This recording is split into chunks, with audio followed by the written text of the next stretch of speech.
Hello, everyone, and welcome to our regular press briefing on COVID-19. Today is June 22nd, and with us we have Dr. Tedros, WHO Director General, Dr. Maria Van Kerkhove, and Dr.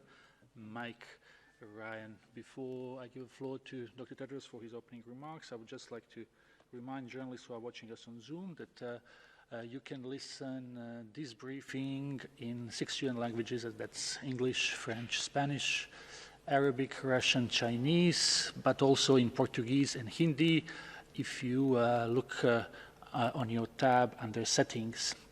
And that's possible thanks to our interpreters who are here with us today. You can also ask questions when we get to that in all those languages except Hindi.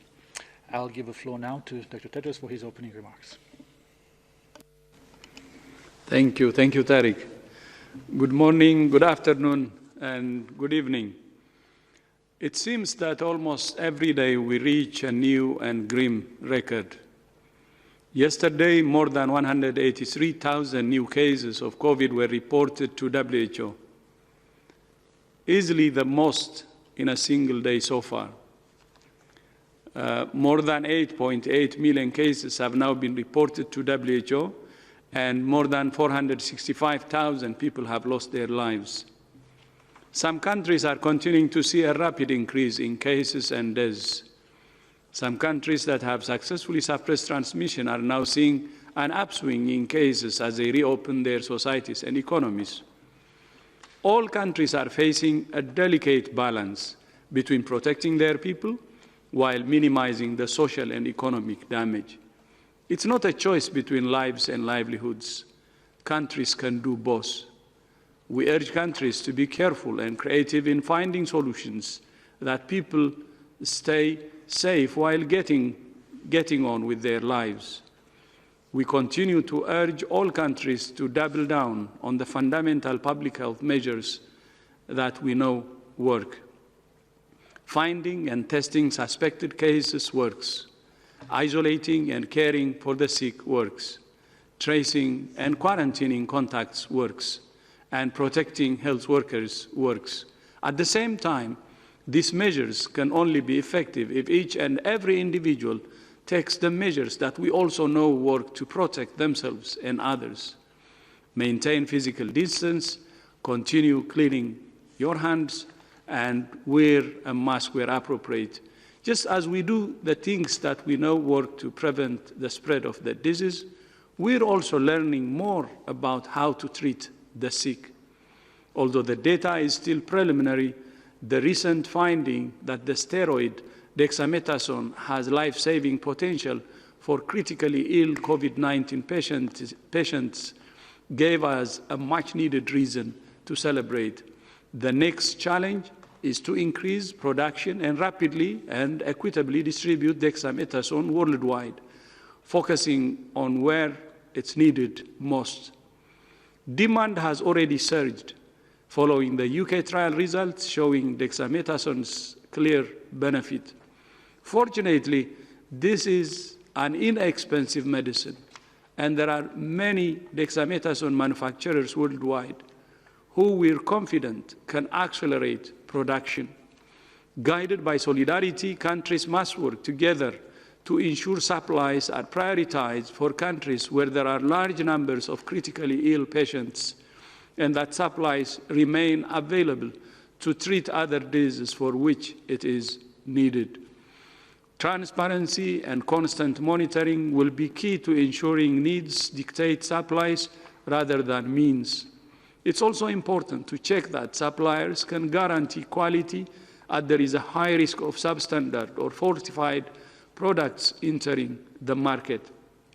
WHO emphasized that dexamethasone should only be used for patients with severe or critical disease under close clinical supervision. There is no evidence this drug works for patients with mild disease or as a preventative measure, and it could cause harm. WHO is also continuing to support countries with essential supplies of personal protective equipment and laboratory diagnostics. One way we're doing that is through the COVID-19 supply portal, an online platform through which countries that need supplies can enter requests. So far, 48 countries have made requests for supplies with a value of $92 million. WHO is currently in the process of shipping more than 140 million items of personal protective equipment to 135 countries, 14,000 oxygen concentrators, and millions of tests. Meanwhile, WHO is also working with countries to maintain essential health services. WHO recently surveyed countries to assess the impact of the pandemic on essential health services. Of the 82 countries that have responded so far, more than half have limited or suspended at least one service delivery platform, such as outpatient or inpatient services or community-based care.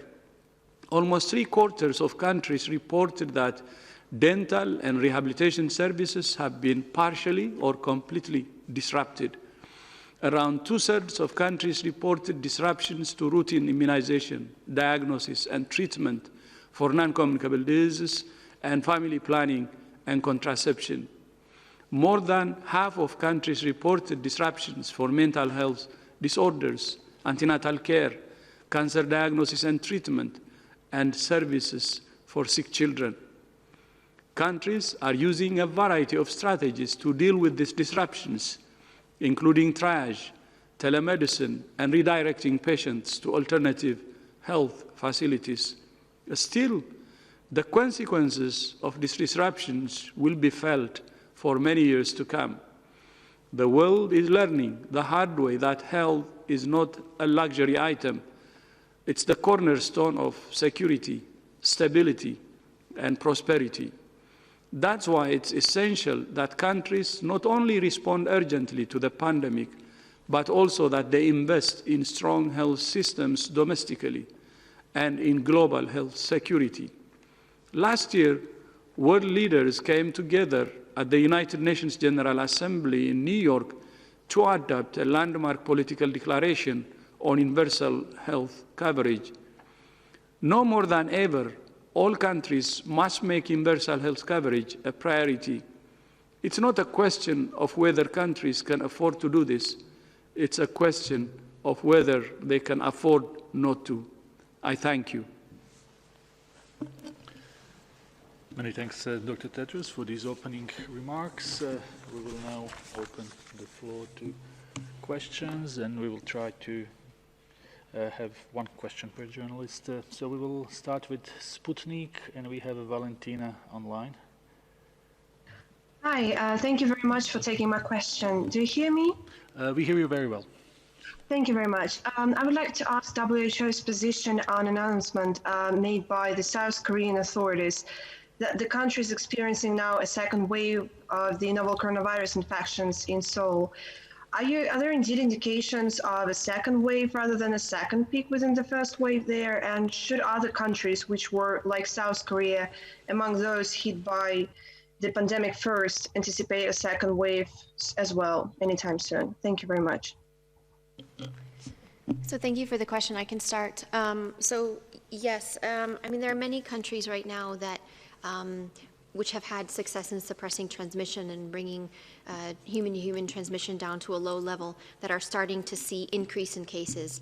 And there's a number of reasons for that. They've either seen outbreaks in certain settings or closed settings, like we've seen related to either religious events or related to outbreaks in dormitories of expatriate workers or in different types of facilities. Whether that's a second wave, you've heard us speak about this before, where any opportunity that the virus has to take hold, it will. And it's really important that countries are in a position to be able to rapidly detect these cases and put everything they can to isolate cases so that the outbreaks don't become larger, and that these small numbers of cases don't become clusters, and that these clusters of cases don't become community transmission again. Korea has a lot of experience in dealing with COVID, like all countries do now, and in particular when they see outbreaks that are occurring in specific settings, and they know what to do. And so we urge all countries to be at the ready to be able to detect any cases that pop up, regardless of where they may be. We know that there are particular vulnerable settings, primarily where there may be patients, so in healthcare facilities, whether you have closed settings where people are in close contact with one another, and be really ready to find those cases, isolate cases, carry out comprehensive contact tracing, and care for those individuals who need care in medical facilities.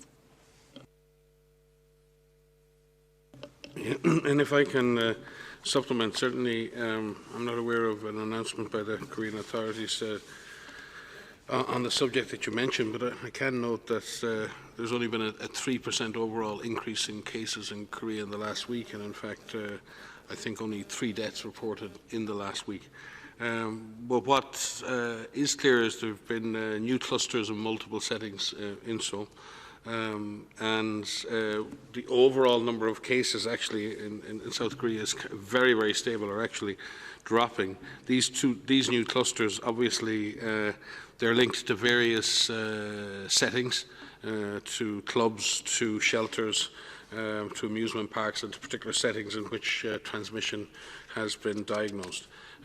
My understanding is that the vast majority of cases being detected are linked to existing and recognised clusters, and as such the South Korean authorities still have great visibility over where the virus is and the dynamics and the chains within which the virus is transmitting. But that's a constant struggle to stay ahead of the virus. So continued vigilance is extremely important. I know the Korea Center for Disease Control and the government in the Republic of Korea are hugely skilled now in detecting clusters and investigating clusters, and in doing the kind of targeted measures that allow them to bring these clusters under control.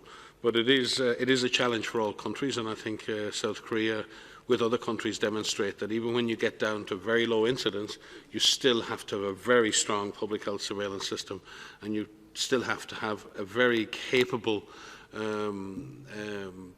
public health infrastructure. You still have to have a population that is willing to take the necessary actions. And I think what we see in the Republic of Korea is a highly engaged community that believes in science, believes in its authorities, and is willing to implement measures at a subnational level that are aimed at reducing transmission.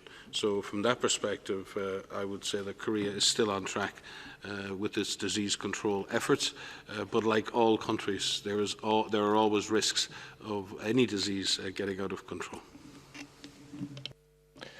Many thanks. Next question comes from Juan Miguel Hernandez from El País. Juan, can you please unmute yourself? Aló. Hello? Hola, ¿me oye? Yes.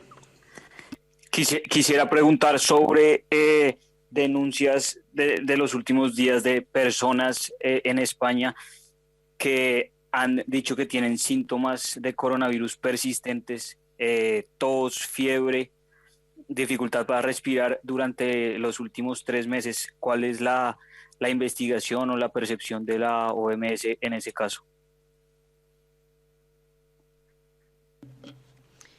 Thank you for this question.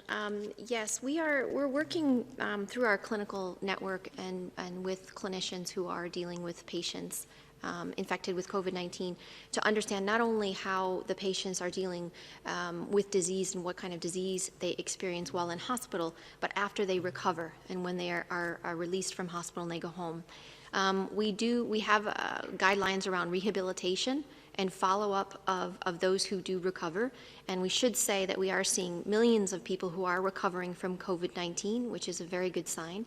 But indeed, there are people who have persistent, some people who have persistent symptoms, like a long-term cough, like a dry cough for some time. They may feel quite fatigued for some time. They may feel some shortness of breath while they're climbing stairs. But we are working to better understand what recovery looks like and more specifically and more importantly, what type of long-term care, if needed, what does that look like for people who have recovered? We do know people who have more severe infection, who've perhaps been intubated, may have some damage to their lungs, and that may take a longer time to recover. But again, we're still learning about this disease. We're still learning about how people recover and what care they need after they are discharged from hospital. Thank you.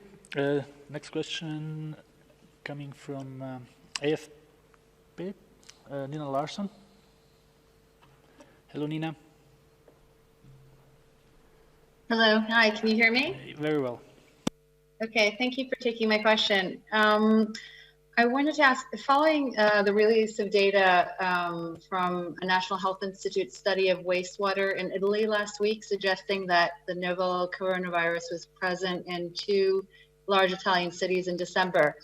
I was wondering if WHO is still confident that the virus source is in China, or if you're aware of other wastewater studies showing similar results that might raise questions about the understanding of when and where this pandemic actually began. Thank you. And this is the Italian findings.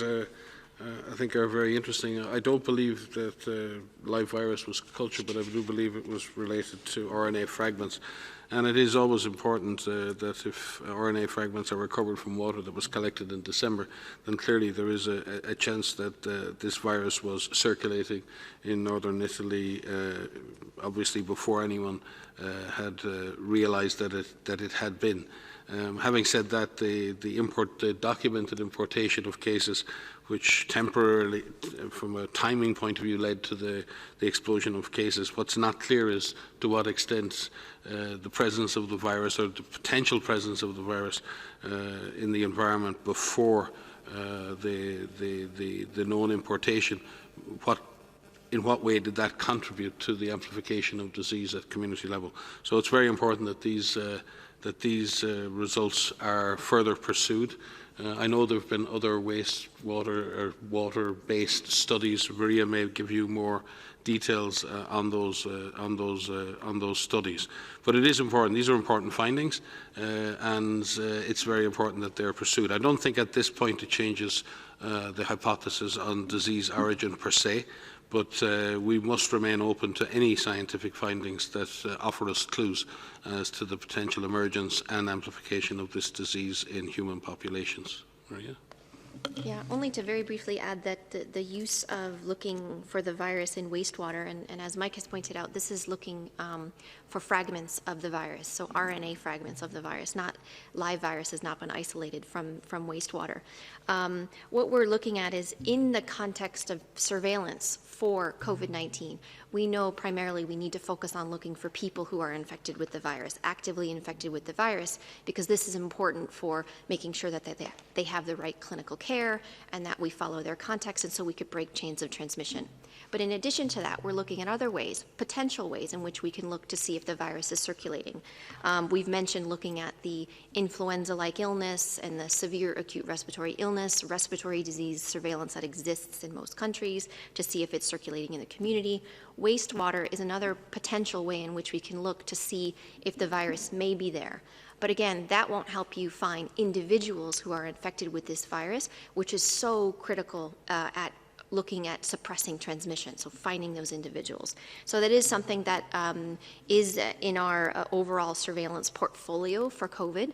And we hope that this will be helpful in determining where the virus may be present, where it may be more difficult to find individual patients. But it is critical that our surveillance efforts, most of our surveillance efforts, are focusing on finding individuals who are actively infected with COVID. Thanks. Next question, N1 TV from Bosnia-Herzegovina. We have Esmir online. Esmir? Hi, can you hear me? Yes. My question is regarding region of the Western Balkans. Are you afraid that we are going to have increased the number of cases? Because yesterday in Croatia we have a tennis tournament in Zadar with quite few players and officials infected with COVID-19. Also in Serbia, yesterday we had parliamentary elections with almost 3.5 million people voting. Bosnia has number of cases reporting over the last 24 hours increased. And also in Montenegro, we have religious processions. And in all those cases, we haven't seen many masks and protections. Are we on the road to have more and more cases reported? Thank you.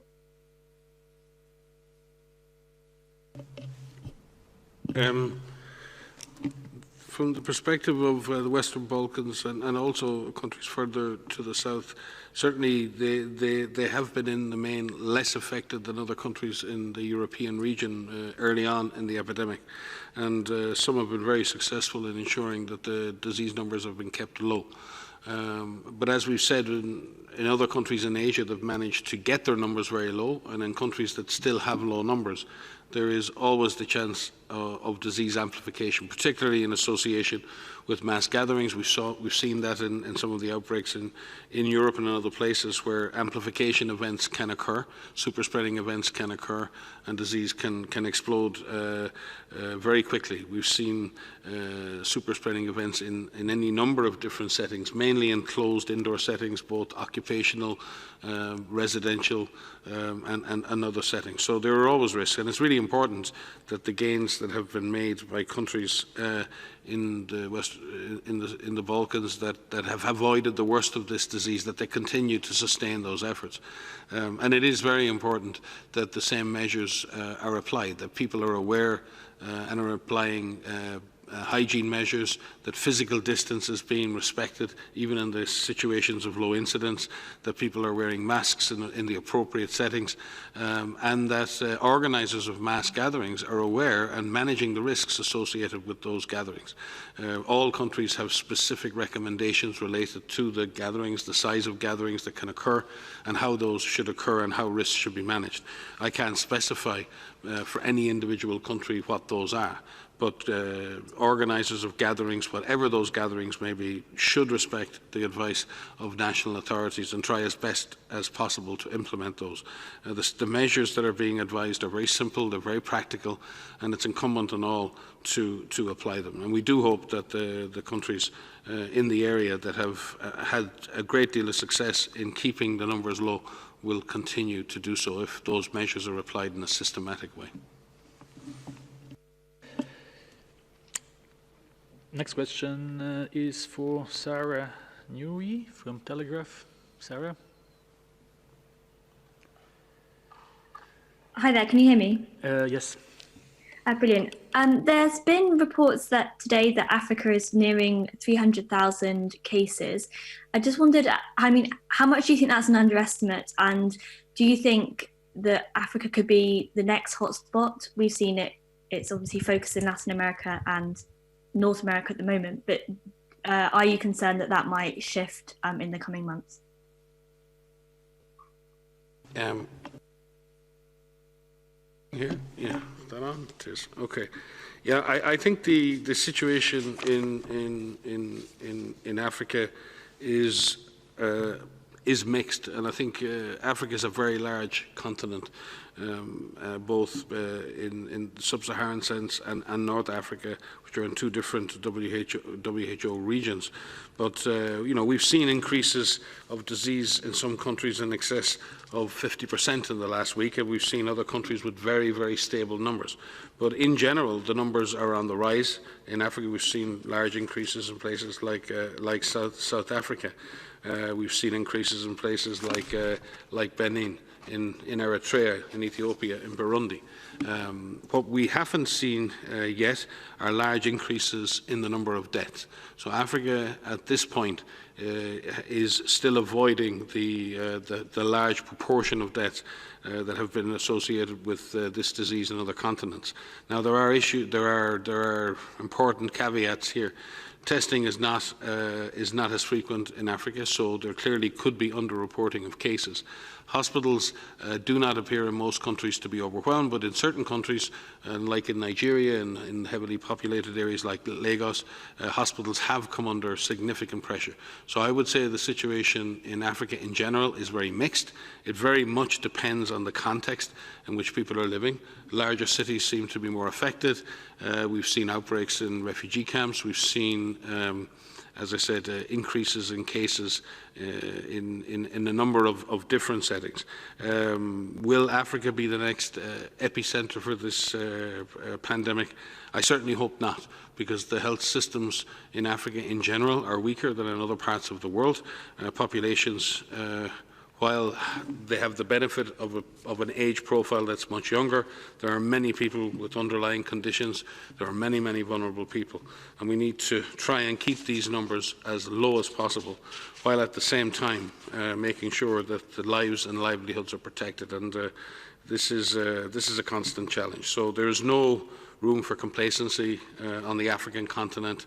This is a time to really focus in on improving surveillance, really focus in on improving the capacity of healthcare to treat cases, and to focus in on some of those countries that are experiencing quite large increases of cases. And our African Regional Office, our Eastern Mediterranean Office, continue to work with those countries. And we have WHO offices in all of the countries in Africa, and will continue to work closely with governments there, both to suppress transmission and to reduce case fatality where that is a problem. We will have now China Daily. We have Chen with us. Hello. Hi. I just have a question. Forgive me if you have already published such a guideline. Countries who have actually reopened lately, I mean, like Europe or some other places, people started traveling. So has WHO published the guidelines on travel industry? I mean, how, whether car rentals or hotels could it be safe? I mean, wouldn't it become a super spread? Thank you.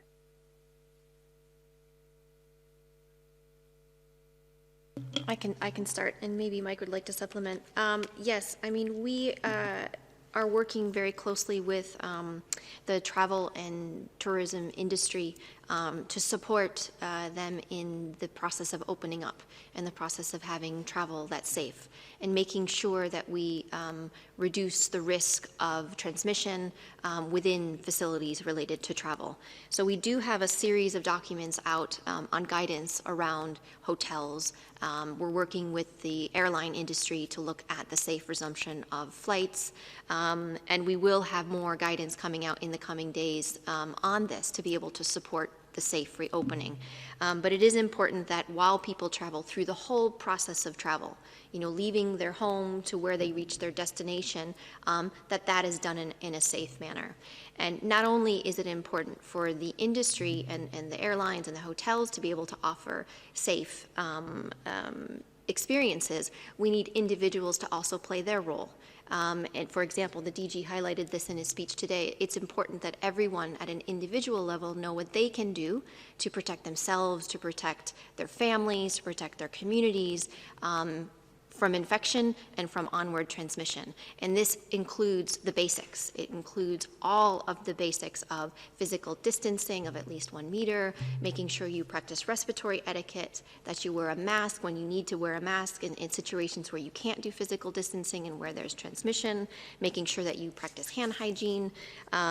All of these things need to be practiced globally as we move forward, as this pandemic evolves. As Maria said, we will be issuing further guidance in the coming days as countries open up to travel between each other. But again, I think it's important to emphasize that it's the responsibility and duty of each sovereign state to put in place the protections for its own population, and that applies not only within countries but with regard to travel into and out of any given country. And we do recognise that countries exist at states of different risks. countries who have very, very low incidence of disease or no incidence of disease may design measures that may appear stricter than in other countries, because the risks to them of importation of disease and the consequence of that importation are much, much higher. So WHO has been clear. Facilitation of travel and measures that result in any restriction of travel should be based on public health protection, on public health principles. They should be measured, they should be reviewed regularly. But in the end, countries are in a position to measure and manage the risk to their citizens, to their society and to their economy. And as such, as we open up and as we travel between countries, it's really important for member states and others to put in place those measures that they feel are commensurate and are balanced, that protect their populations, while at the same time, as we've seen, balancing risk of disease against lives and livelihoods. Within countries, we see this dilemma. How do we manage lockdowns and how do we manage stay-at-home orders while at the same time protecting lives and livelihoods? That same factor comes into play when you talk about international travel and international trade. You're trying to balance public health risks against lives, livelihoods, economy. And it's not an easy challenge for any government. It is a dilemma. It involves trade-offs. There are no zero risks. And as such, we will support member states in making their risk assessments, in coming to measured judgments regarding the risks to themselves and the measures they need to put in place. But ultimately, we would like to see public health-based measures that are reviewed regularly and that we all move towards a new normal that involves us being able to move around and being able to travel and trade in a normal fashion, while at the same time managing those public health risks. And we will be issuing more specific guidance in the coming days around that process. Now we will have Lara Pinheiro from Globo, Brazil. Lara? Hello, can you hear me? Yes, please go ahead. Hi, good afternoon. Thank you for taking my question. I would like to know what the role is of ivermectin, if there's any, in fighting COVID-19. What do we know so far?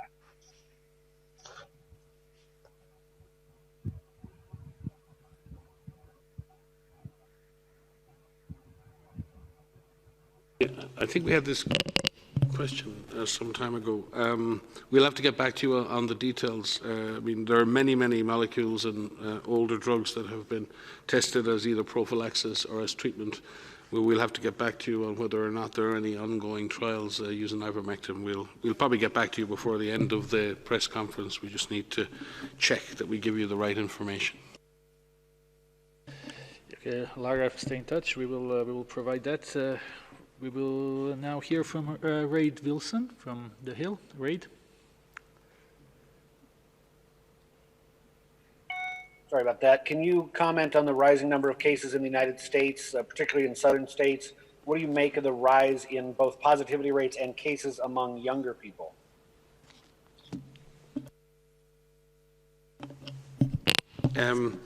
Yeah, I think there's been upticks in cases in a number of states in the US.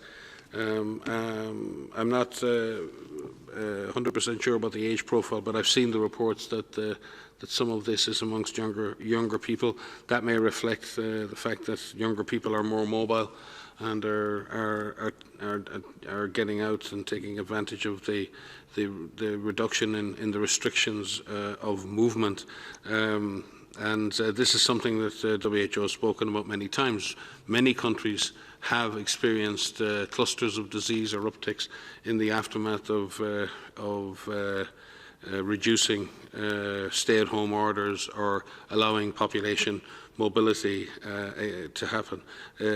What we've said, and I believe the scientists in the US are saying this over and over, is that maintaining vigilance around physical distance, personal hygiene, the wearing of masks according to the national guidelines, and where appropriate, the increase of surveillance so that clusters are investigated, testing, tracking, isolating cases, quarantining contacts.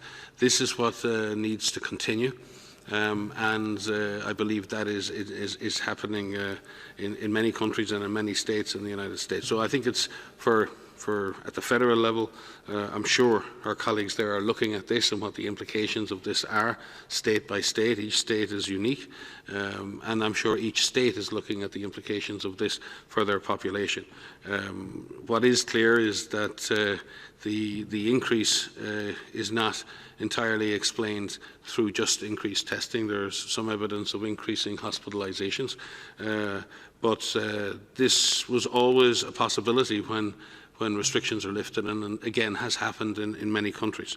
The issue is not the rising numbers per se. The issue is what is to be done to bring those numbers back, and what combination of measures can be used in order to do that, in terms of targeted public health measures, increasing surveillance, increasing cluster investigation, and ensuring that we identify cases and contacts as quickly as possible, isolate the cases, quarantine the contacts, and where necessary, and hopefully at a much more localized level, there may be a need to put some restrictions in place in order to suppress infection. And again, we've seen countries do that at a micro level, not at a state level or even at a national level, but to where needed, if there are clusters of cases with potential for community transmission, that there may need to be some adapted measures to suppress infection while the clusters are investigated.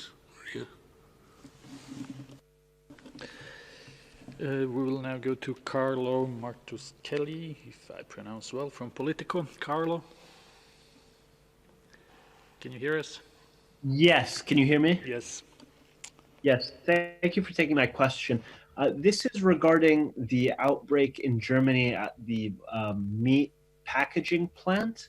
I wanted to know if you were monitoring that outbreak, and if you could just provide any guidance as to which particular workplace locations we're seeing might be more vulnerable for starting these outbreaks and potentially for giving more momentum to a future second wave. Thank you very much.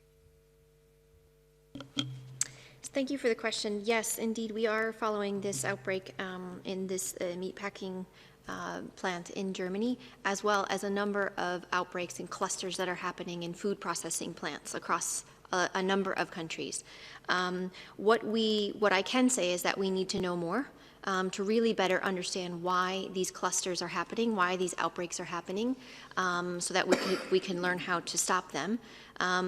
There may be some I don't want to speculate too much because we need to learn more about these, and the outbreak investigations need to be carried out to better understand what's happening at the factories, the plants themselves, as well as the individuals who are infected, the living conditions in which they live, and any other potential sources of infection for these outbreaks. So we are working with a number of countries, a number of groups to better understand and consolidate our understanding around these outbreaks. What we do know is that, like we've said before, the outbreak, this virus likes the possibility of close quarters, and whether that's at the home or whether that's at work, we need to ensure that we make sure we prevent these outbreaks from happening. So we need to find out a little bit more to be able to give a more well-rounded answer. Now we will go to Bayram Altug from Anadolu Agency. Bayram. Hi, can you hear me? Yes. Thank you very much for taking my question. Good afternoon, all of the people there. My question is also related to Italy. Professor Alberto Zangrillo, head of intensive care at Italy's San Raffaele Hospital in Lombardy, has said that the new coronavirus is losing its potency and has become much less lethal. He said that COVID-19 mutates over time and hopefully one day will become a common cold virus. It can also be noted that while the number of cases broke a record in recent days, there is no serious increase in the number of deaths. In the light of this data, do you think the virus is really loses its effect? Thank you. I will begin. So thank you for this. Thank you for this question. We've mentioned before that there's a large number of virologists and scientists that are looking at this virus as it emerges in all countries. And I just checked today, and I saw there's more than 49,000 full genome sequences that are available that we're looking at to determine if there are changes in the virus. And as this is an RNA virus, there are changes, expected changes in them, and we're trying to determine if those changes have any impact on the way that this virus behaves. We haven't seen that yet, but we have a group of people globally who are looking at this to make sure that we are paying attention, to make sure that all of the viruses that are shared, and we're grateful for countries for sharing these sequences, determine if any of those changes will mean a different change in behavior. In terms of the potency of the virus, it's an important observation that you mentioned, and we will look into it. But we should highlight that this virus is very deadly. When it does have a chance to infect people, it can kill people. And so we want to make sure that everyone treats this virus seriously and make sure that we do everything that we can from preventing infection, and then from those that are infected to prevent those individuals from developing more severe disease. Yeah, if I just might add, thus far at least, there is no evidence that of all of the sequences that have been generated and all of the different infections in the world that we're seeing any strain of the virus emerge that has either greater or lesser lethality or clinical impact. In fact, the virus, most mutations in viruses provide no biologic advantage to the virus, and in fact most are detrimental to the virus. But in some cases, just now and again, this is the process of evolution for all DNA and RNA-based organisms. Just now and again, a single mutation or a few mutations can result in the virus changing. And what we're always watching out for is any change that changes the clinical impact of the disease, makes it less or more virulent, but also changes that might reduce the effectiveness of therapeutics or vaccines, or that might affect transmissibility or likelihood of transmission or the route of transmission.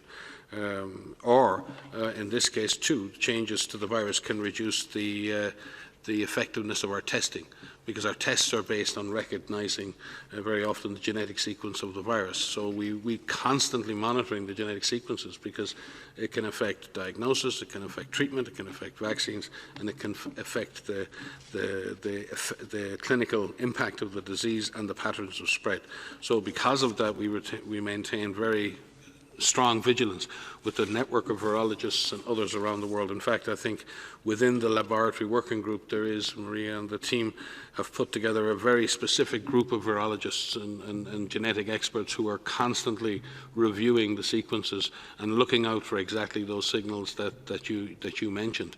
But with regard to the real-world observations, we are not observing a significant difference in behaviour of this virus in any of the areas that I mentioned, either in terms of its transmission, its clinical lethality, in our diagnostic capacities, nor in the impact of therapeutics. Thank you, Dr. Ryan. We will now take a question from Sophie from South African broadcaster. Sophie.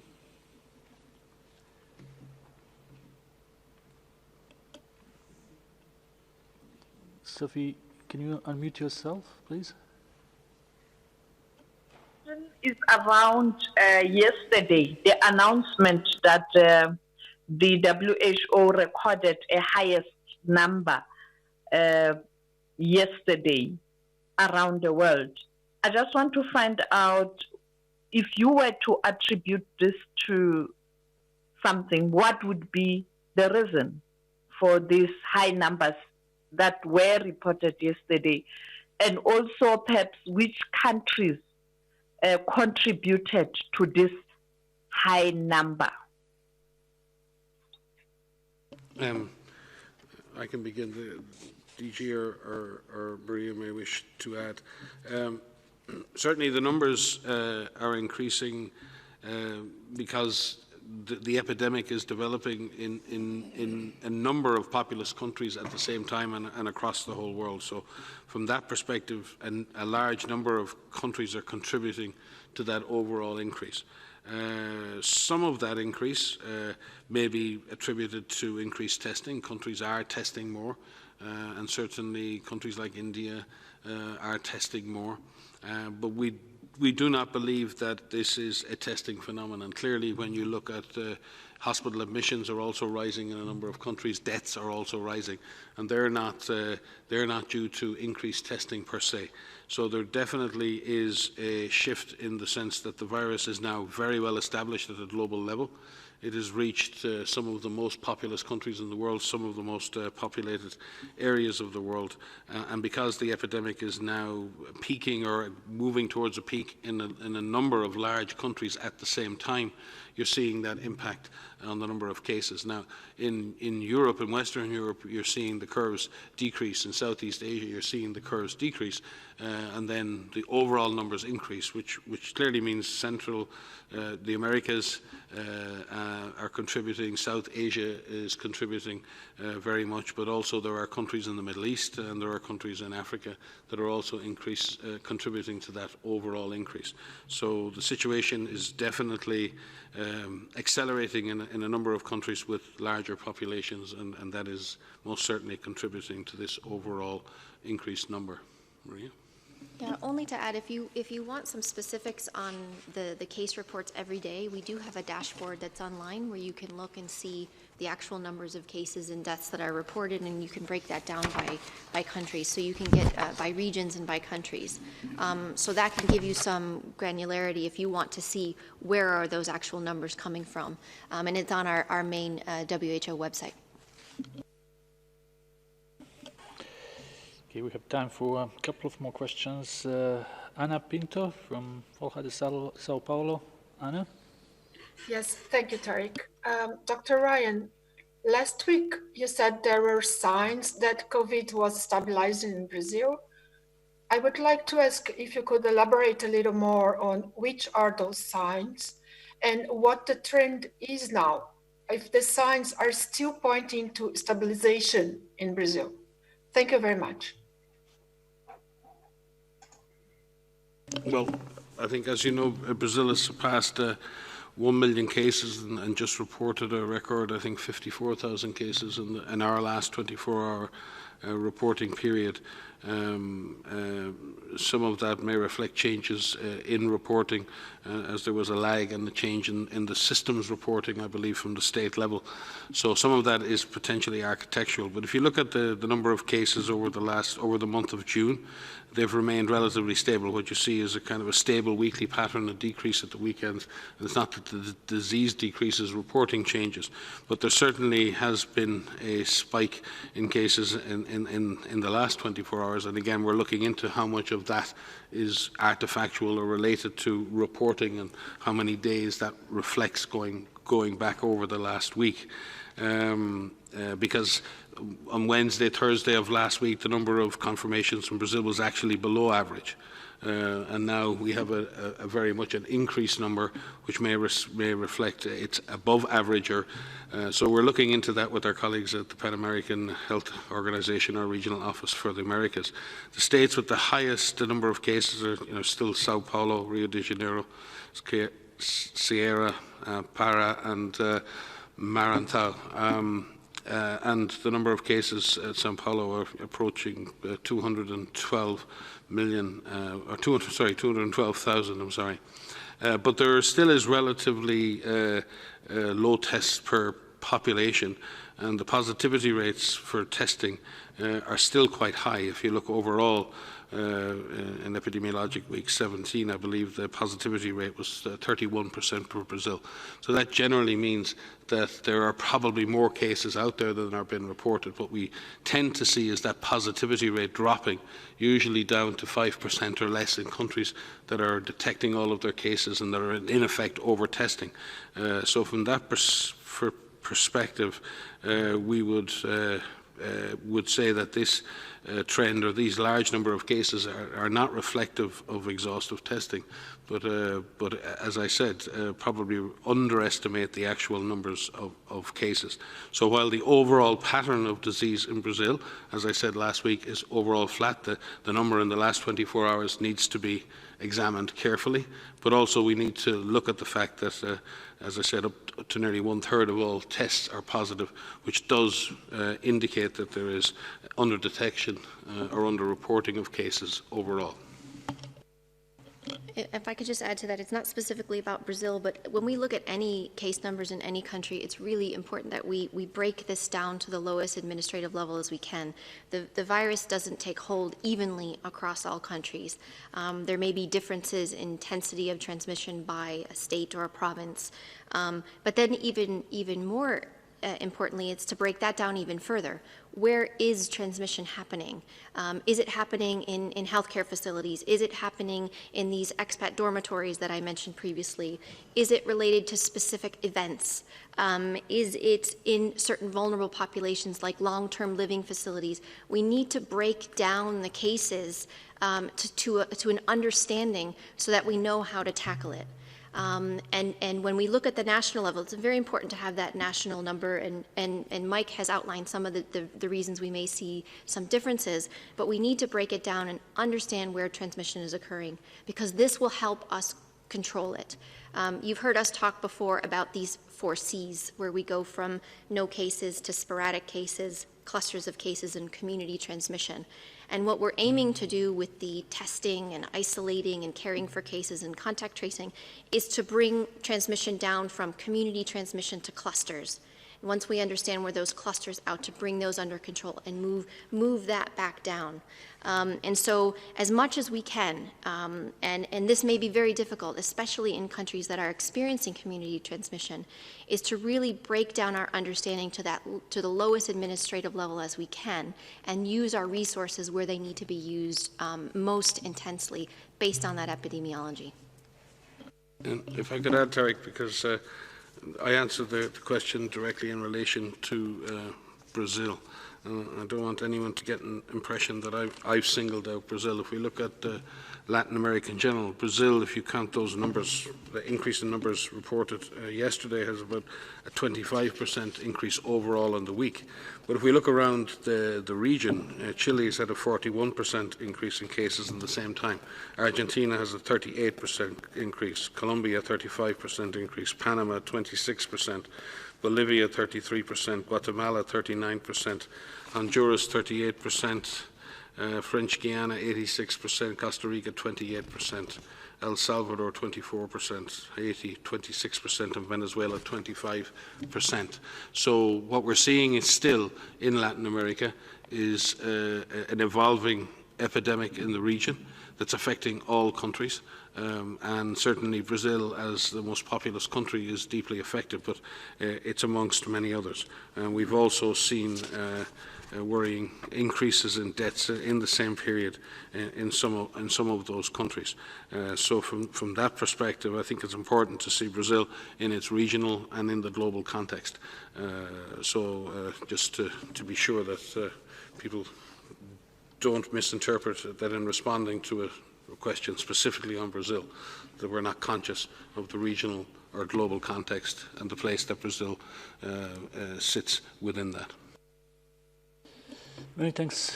We will take our last question for today. We have Pian from NPR. Pian? Hi, thanks for taking my question. There are reports of minks being culled on a farm in Amsterdam over concerns that they could be an animal reservoir for the coronavirus. So I wanted to ask, what do we know now about animals and humans transmitting the virus between them, and how does that inform our approach to suppressing the virus? So thanks for the question. Yes, well, we have a team that's working on looking at the animal-human interface and looking at the susceptibility of animals to this virus. You know about the work related to the origin of the virus. What I'm going to mention is specifically about the minks that you mentioned, and indeed there are some minks that have been found positive in the Netherlands and in Denmark. And what we understand from these investigations that are currently ongoing is that they were individuals who infected the minks, so people who infected the minks, and in turn some of these minks infected some people. It's very limited in terms of the transmission that is happening between the people and the minks. And some of those minks have been killed. We are learning about what this actually means in terms of transmission and what role they may play. I should put this in context that this is a virus that is predominantly transmitting between people through respiratory droplets, and this is the driver of transmission. This gives us some clues about which animals may be susceptible to infection. And this will help us as we learn more about the potential animal reservoir of the COVID-19, of the SARS-CoV-2 virus. There's a number of studies that are ongoing looking at the animals that are susceptible, from minks to ferrets to cats, dogs, pigs, and so there's a large group of scientists that are trying to better understand the role this virus plays. But again, just want to put it into context of the fact that this is a human-to-human transmission primarily that we're seeing, and why we're seeing this virus spread globally. Thank you, Dr. Van Kerkhove. We will conclude our press briefing with this last question. And remind you that we will get the audio file to you shortly, with the transcript being posted tomorrow. I wish everyone a very nice evening. Thank you. Thank you, Tariq, and thank you for joining. And see you on Wednesday.